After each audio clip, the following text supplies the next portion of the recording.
Ok, Emerson.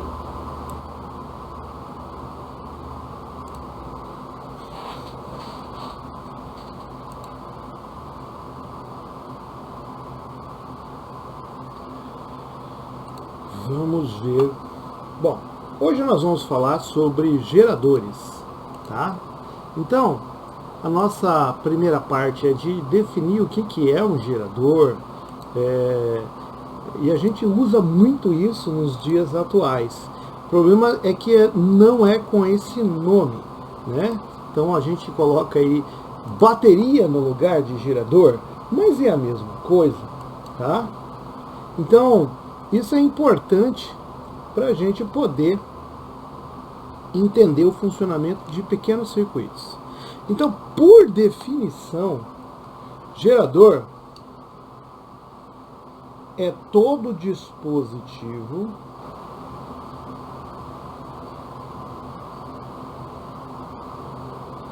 que converte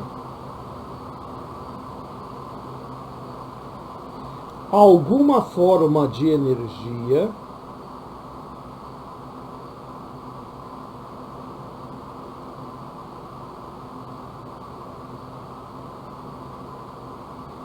em energia elétrica.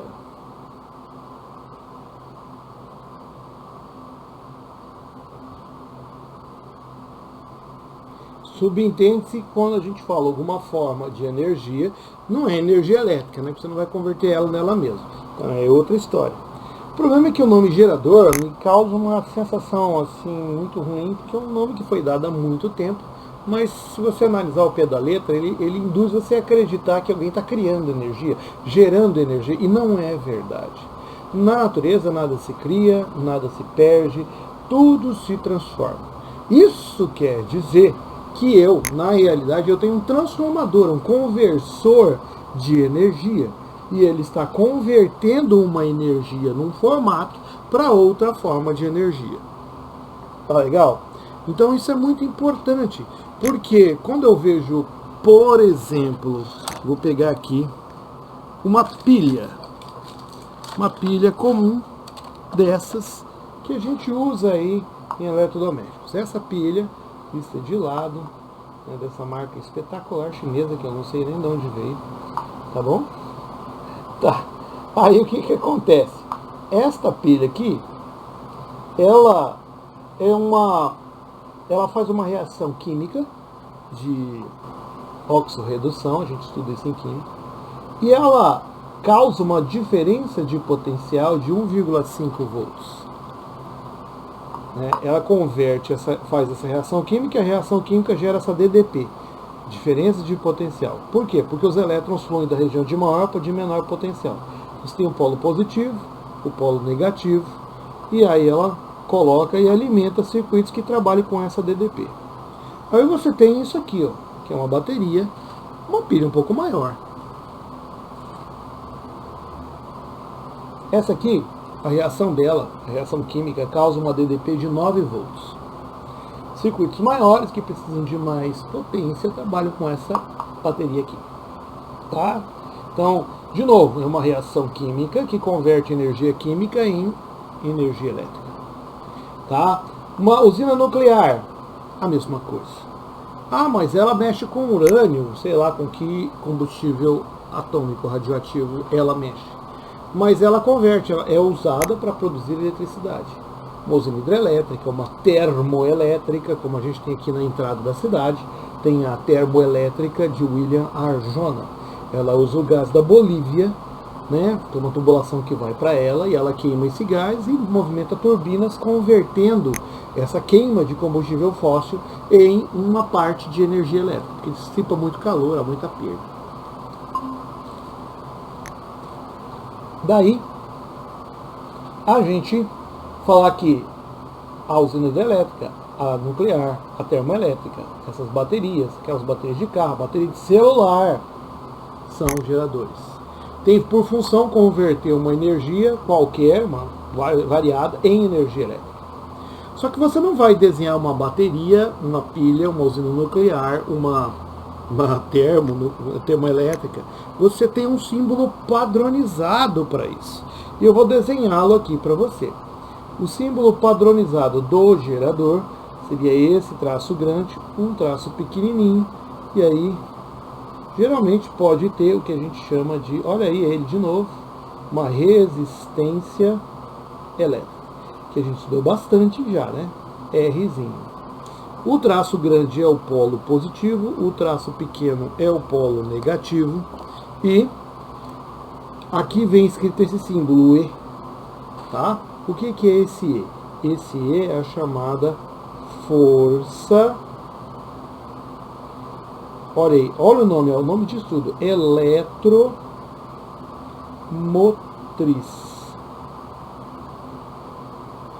Movimento dos elétrons, força que movimenta os elétrons, é a DDP, força eletromotriz, que é conhecida em alguns exercícios pela sigla FEM, e ela é medida em volts. Então o que acontece? Numa situação de funcionamento ideal, a bateria produz uma voltagem, uma força eletromotriz, uma voltagem bruta, certo? Só que dentro da própria bateria tem resistência elétrica, tem o que a gente chama de resistência interna. Vou colocar esse R aqui, Rzinho, resistência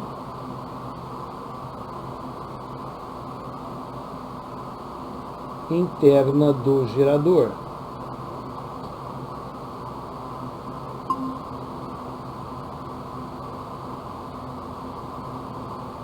Tá legal? Então, é medida, como toda resistência, na unidade ohm. Outra coisa muito importante, e tem a ver com história. Olha, você aprendeu com o professor de Química, e aqui também na parte de introdução aí à eletricidade, que os elétrons têm carga, por convenção, negativa. E os prótons têm carga positiva, certo? Na natureza, a gente sabe que eles têm comportamentos opostos, por isso usamos sinais opostos. Repara o seguinte. Quando se inventou a primeira bateria, a primeira pilha, o primeiro gerador da história, isso tem, no Ocidente, foi Alessandro Volta. Isso tem uns 400 anos, quase. Na época dele, não se sabia da existência de átomos, de prótons, nêutrons e elétrons. Isso é no século XX. Então, o pessoal precisava representar, né? Então, houve uma discussão, e no século XVIII para XIX, o pessoal começou a usar uma representação assim, dizendo que o que movimenta são partículas cheias de energia que fazem tudo funcionar. Como eles não sabiam que partículas eram essas, eles falaram que essas partículas geravam uma corrente elétrica que saía do polo positivo. Aí chegou o século XX, o pessoal descobriu que eram os elétrons que se movimentavam, que os prótons ficam no núcleo. O pessoal descobriu que, então, os elétrons saem do polo negativo e vão embora. Bom, mas aí o pessoal falou, olha, mas o que importa é que exista movimento de elétrons, tá? Então, movimento de elétrons, não importa se é para a esquerda ou para a direita. Então o pessoal daquela época falou, vamos manter a convenção. Os elétrons, as cargas saindo positivo. Isso aqui, ó, ela saindo positivo, é o chamado sentido convencional da corrente elétrica aí. Você entendeu? Sentido convencional da corrente. Então, é porque isso é muito antigo e se manteve. Então, os elétrons de verdade saem pelo sentido real, do polo negativo, e vão embora. Mas no sentido convencional, criado antes da descoberta dos elétrons, eles supõem que as cargas são positivas e saíam do polo positivo. E se mantém até hoje essa convenção. Tá? Então, veja, para entender, porque em algumas questões perguntam do sentido convencional da corrente. O sentido convencional é esse que a gente está falando. E aí a gente pode entender um negócio chamado equação do gerador. Então eu vou desenhar de novo o meu gerador aqui, tá?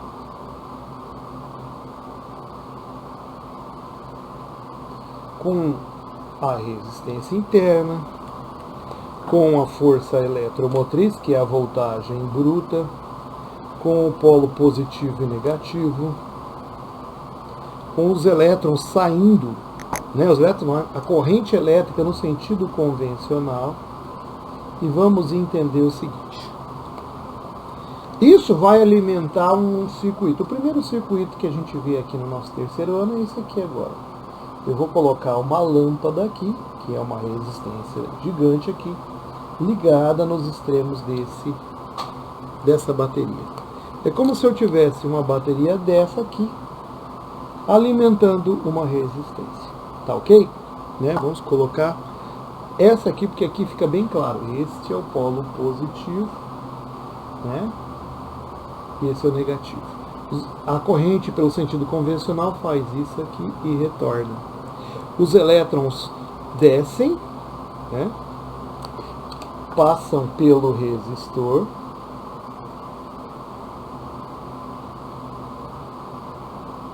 e retornam. Quando eles retornam, nenhum elétron sequer pode estar faltando. Não pode. Quando eles retornam, só voltam com menos energia. Certo? E isso lentamente vai consumindo a reação química que tem dentro da pilha, da bateria, do gerador. Até que a pilha não consegue mais ter uma diferença de potencial que empurre os elétrons para circular. Aí ela descarregou. Existem baterias recarregáveis, existem as não recarregáveis. Esta aqui é uma bateria não recarregável. Uma vez que a reação química se esgotou, eu não consigo desfazê-la. Certo? E tem mais. Quando a gente liga o circuito, a gente tem que entender o seguinte. Que essa voltagem bruta não é a voltagem que chega aqui. Nós temos uma DDP do gerador. Essa U é a diferença de potencial. Vou até escrever de novo aqui para você. Ó, diferença de potencial em volts nos terminais do gerador. Então vamos lá, olha lá. Ele produz uma voltagem bruta. Por causa da resistência interna, essa aqui é a culpada, o que acontece? Ela faz dissipar calor. Calor esse que nós conhecemos como efeito Joule. Lembra? Estudamos em resistores, efeito Joule. Você vê que a matéria ela é cumulativa. Não tem como eu ver uma coisa sem ter estudado a outra. Então, ó, efeito Joule. Por isso que a bateria, por isso que a pilha esquenta, meu caro. Você põe para funcionar um objeto e você vê o seguinte: depois de alguns minutos, essa bateria, esse brinquedo aí que você usou, essa pilhazinha, ela está quente. Porque ao circular a corrente elétrica por dentro dela, tem resistência interna e ela dissipa calor. Isso é uma perda. A gente procura minimizar essa resistência o máximo que é possível, mas a gente não consegue eliminar numa pilha desse tipo, não. Por isso, ele tem uma voltagem um pouquinho maior, aí ele perde um pouco, a voltagem que sai é chamada de DDP, e ela vem da equação do gerador. Então eu vou escrever aqui para você qual é a fórmula da equação do gerador. É uma formulazinha que calcula qual é a voltagem de verdade que sai desse gerador. Então ela é simples, ó. U, que é a DDP, é igual a voltagem bruta e força eletromotriz, né, aqui, menos a resistência interna vezes a corrente elétrica, vezes I. esta é a equação do gerador. Tá? Então, o que nós precisamos gravar. Se não tivesse resistência interna, isso aqui era zero, 0 vezes I dá zero, a voltagem que sai do gerador da bateria era a mesma que ela produzia na reação química. Mas, infelizmente, sempre tem essa resistência interna. Nos exercícios, às vezes, ele fala assim, um gerador ideal, que é um gerador fictício, só na teoria, onde a resistência é zero, portanto não tem efeito Joule nele. Tá? Bom, eu vou colocar aqui o gráfico do gerador, embaixo da equação do gerador, para você poder ver uma outra questão que aparece bastante. Vou colocar aqui em volts e aqui em amperes. Tá? O gráfico do gerador ele é assim, ele começa e para. Isso aqui é um prolongamento imaginário. Quando você liga o gerador, a bateria, ainda nem deu tempo da resistência interna funcionar. Então, no primeiro milésimo de segundo, ele está trabalhando com a voltagem E. Aí, segundos depois, a coisa piora, porque aí a resistência interna dissipa calor e aí ele estabiliza aqui, ó, onde aqui é a U e aqui embaixo é a corrente de funcionamento do circuito, que varia de circuito para circuito. E eu deixei um prolongamento aqui muito importante, onde a gente vai colocar a ICC. Essa ICC é chamada corrente de curto circuito. Curto-circuito, o que é isso? E para a gente ter uma aula assim, bem prática, né? Porque não é nem cobra. Olha, falando sobre a equação do gerador, corrente de curto-circuito, a gente tem que falar do seu celular. Tá? O seu celular, ele tem uma bateria, é uma bateria diferente, não é como essa aqui. Essa aqui provavelmente toda bateria, né, ela tem uma solução ácida ou alcalina. As baterias antigamente eram de solução ácida. A do seu celular é diferente, ela é uma solução alcalina, ela é básica e usa lítio. O lítio é atualmente, hoje, né, amanhã pode ser que mude, mas é a vedete das baterias. Porque o lítio aumenta muito em relação a essas aqui, a carga que a bateria consegue armazenar. Aumenta tanto que o pessoal começou a ver a possibilidade de ter carros elétricos, embora caros, dá para fazer, né? E o que acontece? O seu celular, quando é posto para carregar, ele esquenta, não esquenta? Quando você fala direto no celular, meia hora, seu celular esquenta, não esquenta? Por quê? Por causa da resistência interna. A resistência interna produz esse calor. E tem mais. Você está lá conversando, você descarregou o celular. A bateria do seu celular não é que nem essa aqui, né? A bateria dele, de lítio, é recarregável, ou seja, a reação química é reversível aqui dentro. Lá do seu celular, não dessa aqui. Então lá no seu celular, você, quando põe ele para carregar, você está desfazendo a reação de óxido-redução que teve ali dentro. Só que ela não é 100% reversível. Não é. Certo? Sempre fica um resíduo e isso se acumula. Então o seu celular, sua bateria de lítio lá, ela tem alguns problemas, por isso ela tem que ser lacrada. Veja, o seu celular hoje você não abre mais ele e tira a bateria. Antigamente era mais fácil, hoje em dia eles tentam dificultar isso. Por quê? Porque o lítio ele é um material que reage com a umidade do ar, com água. Ele pode gerar uma reação expansiva e explodir. Você já deve ter visto algum vídeo aí de celular pegando fogo. Geralmente é porque a bateria, né, teve um rompimento do isolamento que ela sofre, que ela tem. E aí entrou a umidade do ar e a água gera uma reação explosiva. Isso é perigoso. Por isso, a gente não deve alterar o lacre da bateria. Nunca. Tá? A bateria tem que ser lacrada para proteger da umidade do ar. Deveríamos até devolver a bateria do celular, os celulares velhos têm que ser reciclados, porque essa bateria, o lítio dela, pode causar quando você joga na natureza, ele pode contaminar o lençol freático. E lítio, ele dá alteração no sistema nervoso. Então isso é perigosíssimo, tá? Pode falar. Isso também explica nas baterias móveis ou não? Isso explica o quê, por favor? Isso também se aplica nas baterias de automóveis ou só nos aparelhos eletrônicos? Bom, todas as baterias têm ácido e esse ácido ele é poluente. E assim sendo, o átomo precisa, aliás, a bateria precisaria ter um descarte programado em algum local próprio para isso. Geralmente, até mesmo estas baterias, né, essas pilhas, não deveriam ser descartadas na natureza. Isso é uma poluição que pode afetar muito o subsolo, certo?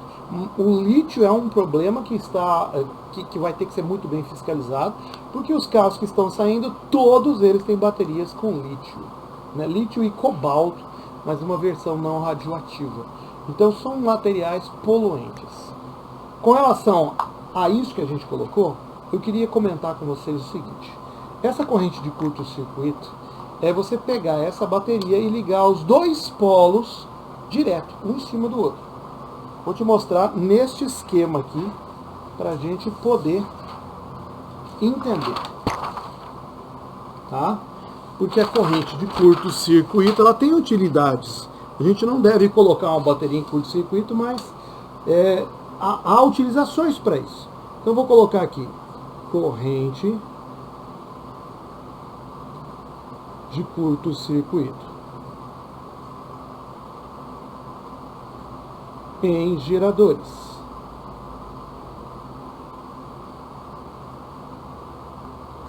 Certo? Então, naquele gráfico que a gente desenhou para vocês, que apareceu a corrente de curto-circuito, a gente tira algumas conclusões. Tá?